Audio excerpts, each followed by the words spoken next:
Gotcha. No, no, no, no, no. Not whatever this abomination is. I'm talking about these games. Games that, let's be honest, it's just gambling for pixelated women.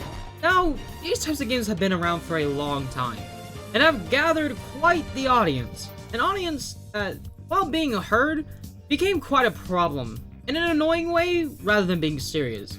So don't worry, this video is kind of one for the unemployed. So you might be wondering, why is the community considered annoying? Well, if you want a community who gets ticked off toward people for simply giving their opinions while defending multi-billion-dollar companies like their lives depended on it, then be my guest. I mean, some CEOs are straight up collecting yachts out here. Although the genre gacha has been around, I want to start in 2020, when the idea for combining these types of games with an open world experience began. Like almost every video I have made on this channel, most things apparently either start or simply boom during COVID. People were isolated, banned from ever leaving their homes, people were scavenging for toilet paper and hand sanitizer. This was also around the time that people's boredom became obvious, which is why social media along with other forms of media boomed. And this created the opportunity for a new idea to pop off. And that's where Genshin Impact comes in. Genshin Impact, although it's not liked as much as it once was, it's technically considered the grandfather of the idea of this open world gacha. It was constantly thought of as an anime version of a well-liked game, Legend of Zelda Breath of the Wild. You had an open world experience with pretty great quality. You had a wide selection of characters as well as some interesting combat. Wow, look at those colors swirl. With COVID boosting media, many tried the game out. With anime becoming more accepted, the game created a large audience.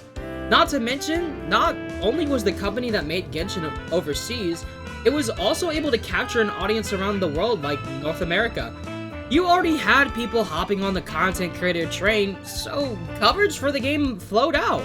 You had many start out as guides for how to play the game, how to properly build new characters. You also had many spend like, thousands of dollars for specific characters. Jeez, the other things you could have done with that money. MiHoYo, now known as HoYoverse, was set, being the pioneer that was able to make a huge success for their game. But of course, while things are at an all-time high, flaws intend to show. I think we all are able to see an issue from watching this video for a bit. While Genshin, as well as others, are known for a free-to-play game that can be played on multiple platforms, the game catches you as it's, let's be honest, secretly a gambling game. In some games, you unlock characters through completing missions or progressing through the game. But Genshin? The easiest way was to spend money. And let's be honest, gosh, these prices are outrageous. You could spend $100 and not even guarantee yourself to get the character you desire. Not only that, you have to go through a pity system, as well as pull for a weapon that goes alongside a character. You are spending hundreds of dollars just to get a weapon. A weapon! What even makes this worse is that the hidden gambling system is open to a way younger audience. So, you might be wondering, why did so many people fall for these types of games? There were a good bit of reasons for this. You had FOMO, which is the fear of missing out, because these characters simply didn't stay in the game forever.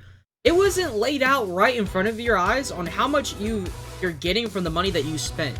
It took like, gosh, I don't know, like 4 or 5-ish years for HoYoverse to actually slap down labels to show how much you're getting from spending money. The issues didn't stop there. The community was kind of bad itself. You had people fight over characters, who should receive buffs, or if this character isn't strong enough. You even had people complain about anniversaries, attacking and harassing voice actors. You even had a war between the people who spend money and those who didn't. But I can't take this seriously. Imagine just chilling and having the money that you earned well, just for somebody to come up and be like, oh, you're spending the money that you hard earned? Massive L. Yeah, you definitely should be the only one getting praised for not spending money. You even had content creators going at it, so much so that it became more than just drama. Though there were a few issues with the genre, the idea still continued to boom and grow. Games continued to pour out of the space. You had titles like Tower of Fantasy, Honkai Star Rail, Wuthering Waves, and Zenless Zone Zero. Some being successful while others dropped in relevance. Each game still had the same point as others, having you gamble for anime waifus, although one stood out as less predatory, as well as having some features and qualities that people have been yearning for. But don't let it fool you. Don't let it fool you. It still is predatory. Each game gathered a significant following, whether it was people's interest toward the game or people from communities or similar games. While new titles were being released and had people flooded in, people started becoming dissatisfied with older games. People noticed the lackluster towards the quality and upcoming updates. Some could barely keep up with a strong sense of power creep, not wanting to spend money or waste their time the entire day grinding, unless you're one of the people who is able to balance 13 gacha games. How is that even possible? There was barely any enjoyment towards more than one 8-hour-long segments of the story. People were getting tired with the useless fighting in the community space. People were attacking others for simply giving their opinions, treating it like they're just straight up stating facts. Games are constantly being compared to one another on which is better. People simply couldn't handle slight criticisms towards games, which honestly were valid criticisms that could possibly benefit the game. The content creator space also felt the intense community. Many creators were hated for simply giving their opinions. Many were pressured into continuously pull for characters from their community. You literally had people critiquing people's reactions to character trailers. Now you see why I say this is a video for the unemployed. And good luck trying to play and stream yourself playing these games for the first time. This man should not deserve such hate. People became tired of the lackluster content and the useless behavior in the communities. Many were wanting to step away from the space. Countless people are waiting for the release of the new wave. Some titles include Neverness to Everness, Ananta, Silver Palace, along with many more.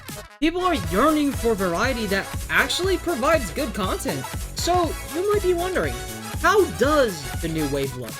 To be honest, it looks pretty promising. Now, don't get me wrong, there probably will still be the gacha part of it, just a lighter way of saying gambling. I mean, some of these games have some pretty good-ass quality. You even have one or two that look like GTA. Damn, we might be getting an anime GTA before GTA 6. There was a game that came out that had PvP in it, but let's be honest. Did you all forget that this is a gacha we're talking about? Unless you spend a hella ton of money or spend the entirety of your days, you'd probably not get that far in the PvP space. The open world part of them actually looks pretty vast, and traversing seems effortless. Finally, I don't have to be gated by a stamina bar, nor do I have to spend hundreds of dollars just to move around the world. Some of them even have their own unique look to it. We even got a gacha game of Persona. To be honest, I did try it, and I do enjoy it. Haven't felt FOMO yet, however, maybe don't continue to constantly slap me with deals. I swear, Persona just has such good music. It's insane. There's even rumors that these upcoming games are making the gacha part less worse. Finally, no more 50-50. The many times you had to hit hard pity just to get a character you absolutely never needed. I think we're starting to understand that we don't need to spend countless dollars for a damn weapon. The upcoming of this new wave will give people tons of variety, as well as new content that simply won't feel as boring. Hoyoverse has come out with a good bit of titles. All those titles, while seeming different, have similar ties. Similar work being put into them. And to be honest, while Kuro and Hoyoverse are the top big companies towards this genre, the upcoming variety is much needed for the space. Anyway, I'm gonna leave it there. Hope you enjoyed the vid. Let me know what gacha games you play and are looking forward to playing. I'll catch y'all later. Bye.